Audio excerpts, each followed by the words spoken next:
আরবি ভাষা শিখুন, চ্যানেলটি সাবস্ক্রাইব করুন। যারা আরব দেশে আছেন ভিডিওটি তাদের জন্য, খুব সহজে আরবি ভাষার টেকনিক শিখুন। আনা হাচ্ছেল, আনা হাচ্ছেল এর অর্থ আমি পাইছি। আনা হাচ্ছেল তার মানে আমি পাইছি। আমি পাইছি এর আরবি আনা হাচ্ছেল। আমি পাইছি এর আরবি আনা হাচ্ছেল। আনা হাচ্ছেল তার মানে আমি পাইছি। এখানে আনা এর অর্থ আমি, হাচ্ছেল এর অর্থ পাওয়া। আনা হাচ্ছেল তার মানে আমি পাইছি। আনাতাইল, আনাতাইল এর অর্থ আমি লম্বা। আনাতাইল তার মানে আমি লম্বা।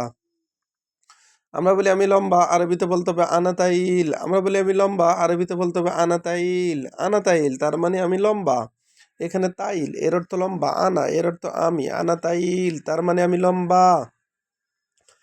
আবার আনাতাইলা, আনাতাইলা এর অর্থ আমি লম্বা। মহিলাদের ক্ষেত্রে বলতে হবে আনাতাইলা তার মানে আমি লম্বা। আনাজাকি, আনাজাকি এর অর্থ আমি স্মার্ট। আনাজাকি তার মানে আমি স্মার্ট। আমরা বলতে হবে আমি স্মার্ট, আরবিতে বলতে হবে আনাজাকি। আনাজাকি তার মানে আমি স্মার্ট। ইন্দাগাবি, ইন্তাগাবি এর অর্থ তুমি, তুমি নির্বোধ। ইন্তাগাবি তার মানে তুমি নির্বোধ, তুমি বোকা। আমরা বলি তুমি নির্বোধ, আরবিতে বলতে হবে ইন্তাগাবি। তুমি নির্বোধ, আরবিতে বলতে হবে ইন্তাগাবি। আবার ইন্তাগাবিয়া এর অর্থ তুমি বোকা। ইন্তাগাবিয়া এর অর্থ তুমি বোকা। তুমি বোকা এর আরবি ইন্তাকাবিয়া। ইন্তাকাবিয়া তার মানে তুমি বোকা। মাফি গিরগির, মাফি গিরগির এর অর্থ বকবক করো না। মাফি গিরগির তার মানে বকবক করো না। আমরা বলি বকবক করো না, আরবিতে বলতে হবে মাফি গিরগির। মাফি গিরগির তার মানে বকবক করো না। এখানে গিরগির এর অর্থ বকবক করা। মাফি গিরগির তার মানে বকবক করো না। এস মুশকিলা, এস মুশকিলা এর অর্থ কি সমস্যা। আমরা বলি কি সমস্যা, আরবিতে বলতে হবে এস মুশকিলা। এস মুশকিলা তার মানে কি সমস্যা। কি সমস্যা এর আরবি এস মুশকিলা। মাফি মুশকিলা এর অর্থ সমস্যা নাই। মাফি মুশকিলা তার মানে সমস্যা নাই।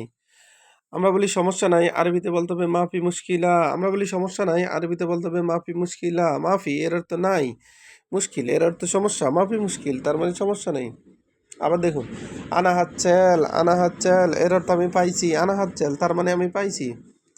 আমি পাইছি এর আরবি আনা হাচ্ছেল। আমি পাইছি এর আরবি আনা হাচ্ছেল। আনা হাচ্ছেল তার মানে আমি পাইছি। আনাতাইল, আনাতাইল এর অর্থ আমি লম্বা। আনাতাইল তার মানে আমি লম্বা। আমরা বলি আমি লম্বা, আরবিতে বলতে হবে আনাতাইল। আনাতাইল তার মানে আমি লম্বা। আনাতাইলা এর অর্থ আমি লম্বা। আনাতাইলা এর অর্থ আমি লম্বা। মহিলাদের ক্ষেত্রে বলতে হয় আনাজাকি, আনাজাকি এর অর্থ আমি স্মার্ট। আনাজাকি তার মানে আমি স্মার্ট। আমরা বলি আমি স্মার্ট, আরবিতে বলতে হবে আনাজাকি। ইন্দাগাবি এর অর্থ নির্বোধ। ইন্তাগাবি এর অর্থ নির্বোধ। ইনতাকাবিয়া এর অর্থ তুমি বোকা। ইনতাকাবিয়া এর অর্থ তুমি বোকা। গাবিয়া এর অর্থ বোকা। মাফি গিরগির এর অর্থ বকবক করো না। মাফি গিরগির এর অর্থ বকবক করো না। এখানে গিরগির এর অর্থ বকবক করা। মাফি এর অর্থ না। এস মুশকিলা এর অর্থ কি সমস্যা। ভিডিওটি ভালো লাগলে অবশ্যই সাবস্ক্রাইব করুন এবং শেয়ার করুন। ভুল হলে ক্ষমা দৃষ্টিতে